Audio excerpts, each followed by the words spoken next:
All right, I had to do this video, especially with me being a former Uber driver and a present Postmates driver.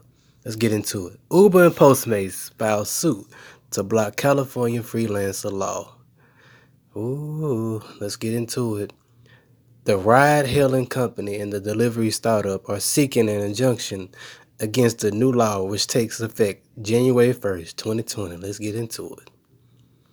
Uber and Postmates filed a lawsuit in federal court in California on Monday seeking an injunction to prevent the state's landmark freelancer law from taking effect against them on January 1st as scheduled. All right. The action underlines how high the stakes are for Uber and Postmates.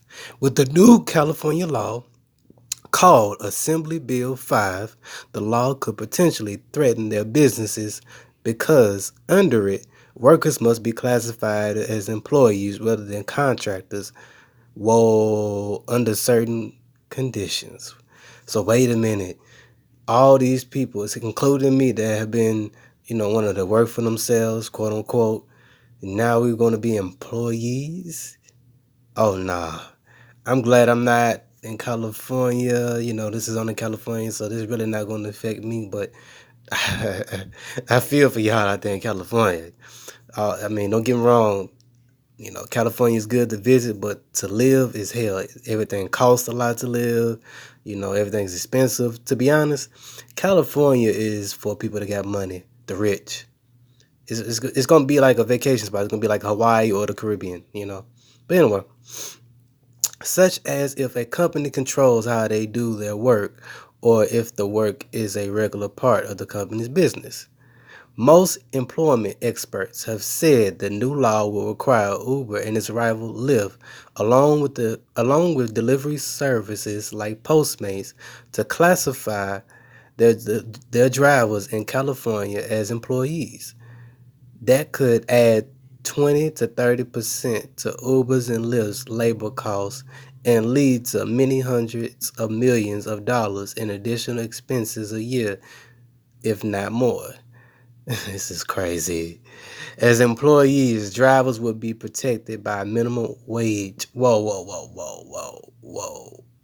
Minimum wage and overtime rules and would be eligible for workers' compensation and employment insurance. The companies will have to pay half of their payroll taxes for Medicare and Social Security. Now let me stop right here. Let me stop right here. I don't want no damn minimum wage. Do you know when I used to do Uber and Lyft? You can make a good $500-$600 working the weekend and weekends. Every weekend and weekends. If you're consistent like I was. Postmates, you can make a good 600. It depends on how you work. I'm a worker. I'm a hustler. I grew up hustling, so that's all I know how to do. Don't get me wrong. I am gonna work for myself, but I know how to hustle. I know how to grind. You know what I'm saying? Starlito told us how to grind hard here, so that's what we do.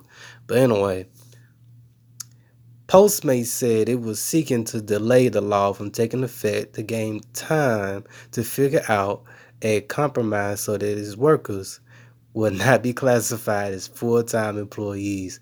Postmates and Uber argue in their complaint that California state legislator had exempt certain industries while denying an exemption to what are known as gig work companies on essentially irrational grounds.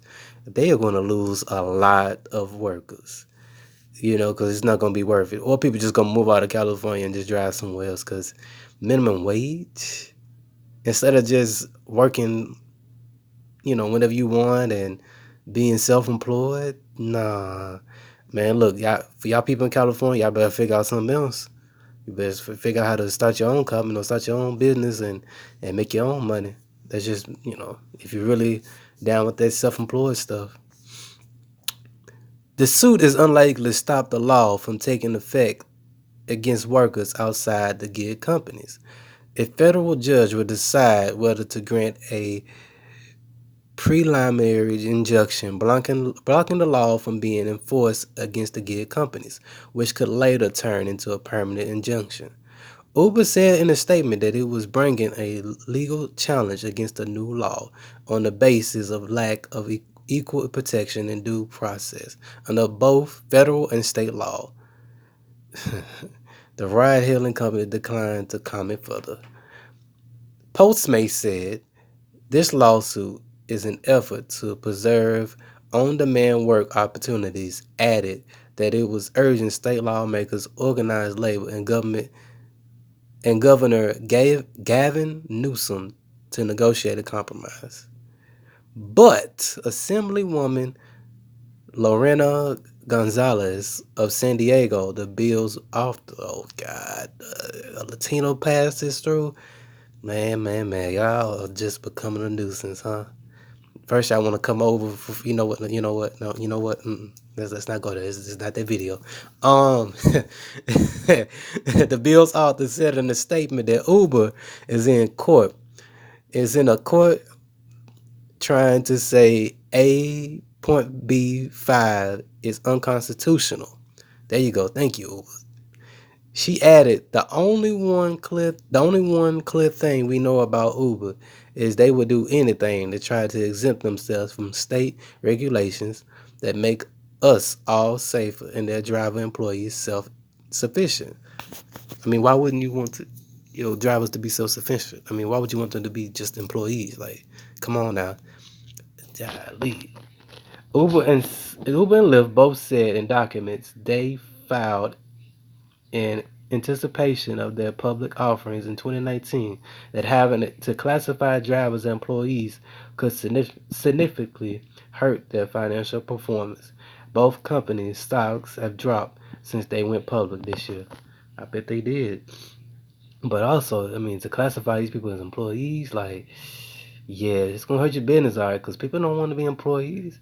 It's a lot of youth that I run into, people my age and younger that they don't want to work for nobody. They don't want to, be employees and all that type of foolishness. Like, this is not our grandparents that got factory jobs or got state jobs or government jobs or whatever, that work their lives to death. Like, no, people taking different, they're taking different lanes in life. They're going down different roads. But moving on.